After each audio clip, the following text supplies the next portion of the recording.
بسم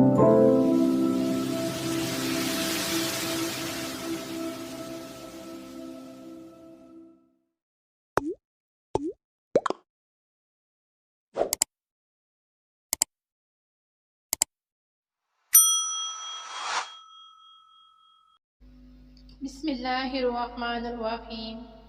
السلام علیکم ورحمۃ اللہ وبرکاتہ۔ غرور و تکبر یعنی انسان کا غرور و تکبر اور شان رب ذوالجلال۔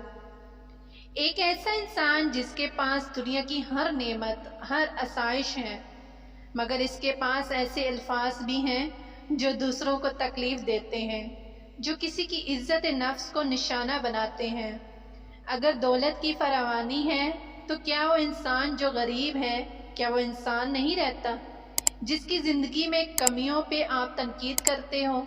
اگر آپ کے پاس حسن ہے تو کیا وہ آپ کا ذاتی ہے یا کسی کا دیا ہوا ہے؟ اور اگر کوئی حسن میں کم ہے تو کیا وہ انسان نہیں جس کا آپ مذاق بناتے ہو؟ انسان میں غرور کس چیز کا ہے؟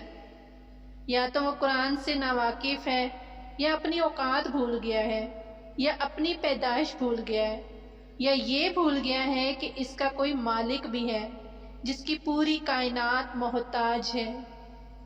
سورہ رحمان آیت نمبر 29 میں ہے، یعنی سب آسمان و زمین والے اسی سے مانگتے ہیں ہر روز، وہ ایک شان میں ہے۔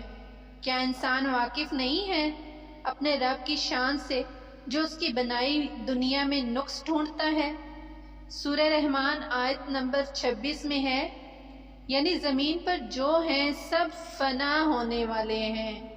جب دنیا کی ہر چیز ختم ہونے والی ہے تو کس بات کا غرور ہے، کس بات کا تکبر ہے؟ انسان کا تو کچھ رہنا بھی نہیں ہے، مر کے بھی بس اعمال ساتھ جائیں گے۔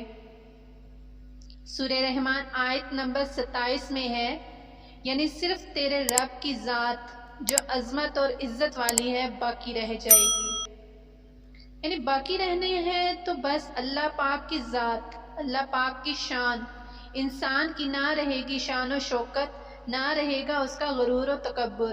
اور کیا انسان اس بات پہ غور نہیں کرتا کہ ہر انسان کو عطا کرنے والا صرف ایک معبود یکتا ہے، اللہ پاک؟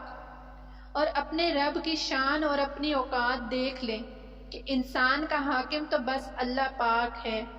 اس لیے اپنے اخلاق کو اچھا رکھیں، دوسروں کو تکلیف مت دیں، اور اللہ پاک کے بندوں کے ساتھ اچھے سے پیش آئیں، تاکہ کچھ رہے نہ رہے آپ کا اچھا اخلاق تو رہے، اور لوگوں کو دعائیں دینے اور دعائیں لینے والے بنیں، کسی کا دل نہ دکھائیں، کسی کا دل دکھا کے اپنے رب کو ناراض نہ کریں۔ جزاک اللہ۔